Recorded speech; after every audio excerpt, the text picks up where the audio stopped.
Back to Eyewitness News here at 5. Of course, last night, Caitlin Clark made her big WNBA debut at Mohegan Sun. Yes, she did, and it was a game packed with a sold-out crowd. Sports director Joe Zone joins us now with some of the highlights of that game. Joe. Yeah, I mean, talk about highlights. I've been trying to find out this information all day. I just got it now. Listen to this. Caitlin Clark's debut was the WNBA's most watched game in 23 years. The game on ESPN2 averaged 2.1 million.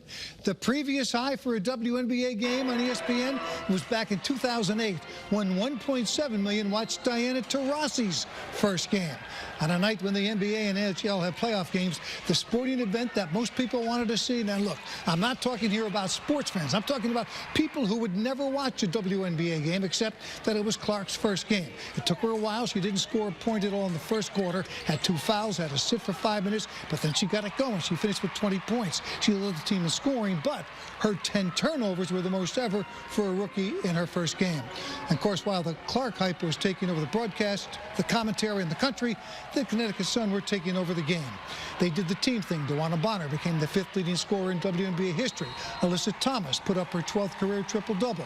The whole rest of the league has just 91. The Sun won the game 92-71, kind of a, oh, by the way moment. Clark, after the game, she said, hey, it's day one. I think just a lot to learn from. You know, it's the first one. There's going to be good ones, there's going to be bad ones. And, you know, like we said in the locker room, like we play on Thursday. You got to learn from it and move on and be ready to go. Got a front row on the left, too, Scott. So I think it was a great night for the WNBA. It was the 3rd most watched sporting event last night, behind 2 NBA games. All those people who tuned in for the first time, maybe some of them will stick around for the next time Clark plays, or maybe they saw something they liked about the Connecticut Sun, or maybe, well, you get it, even if some of Clark's critics don't. Great night last night, and you know, you were there in person too, but not as a reporter, just to see what it was all about. Yeah, I worked first, but then I was one of the 9,000 people there along with my family, and it was just absolutely incredible.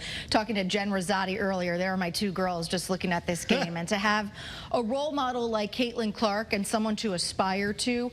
And I think what was great, I was talking to Jen Rosati, and she said, you know what, I don't care who these fans are coming for. They're going to leave and know who the Connecticut Sun are. They're going to know who Alyssa Thomas is. And so I think for my girls and for other children who were there to be inspired, sports does so much for little girls' confidence and strength and teamwork. And I just think it was really such a special night, not only for women's basketball, but women's sports in general. And I know about you, I was glad it happened here in Connecticut. Absolutely. Historic day. Yep.